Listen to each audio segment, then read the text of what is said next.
नमस्कार मंडळी, कसे आहात? मजेत ना? चला तर मग आपण व्हिडिओला सुरुवात करू. तर मी आज तुम्हाला दाखवणार आहे माझं देवघर मी स्वच्छ कसे करते.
तर माझं पूर्ण देवघर साफ करून झालेलं आहे. इथं ठेवले आहे लक्ष्मीची मूर्ती, गणपतीची फोटो आणि रेणुका मातेची, खंडोबाची आणि हे आहेत मोरपीस. मोरपीस हे माझ्या बहिणीने मला दिले आहेत. आणि वरती बघा, वरती आहे समर्थाची फोटो आणि त्यांना पण वेगळं देवघर आहे. आणि हे आहे पिरॅमिड. पिरॅमिड हे मला जावेने दिलेले आहे. पूर्ण देवघराचं मी स्वच्छता केलेली आहे.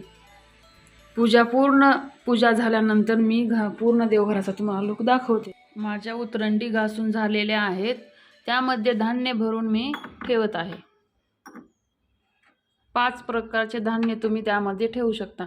मी पण ठेवते आणि धने पण टाकू शकता. धने टाकणं हे खूप चांगलं असतं.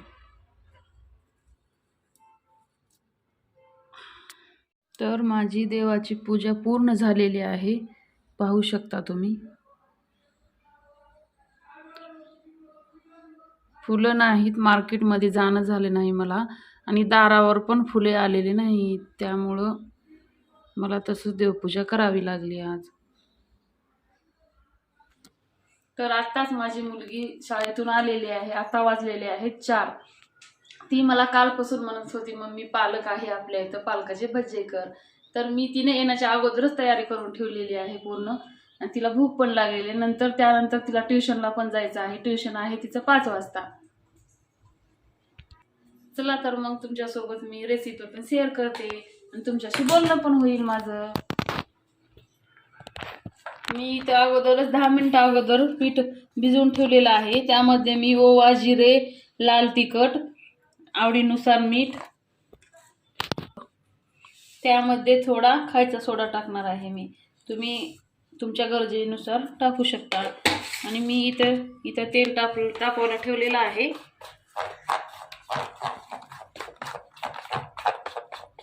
ते मी असं बनवते.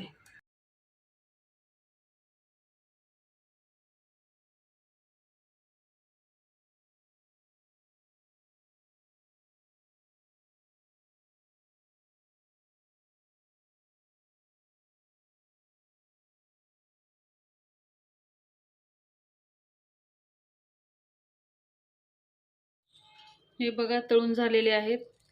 किती छान झालेत बघा हे. आणि कसं करकर असा आवाज यायलाय. मी टेस्ट करते आणि सांगते तुम्हाला.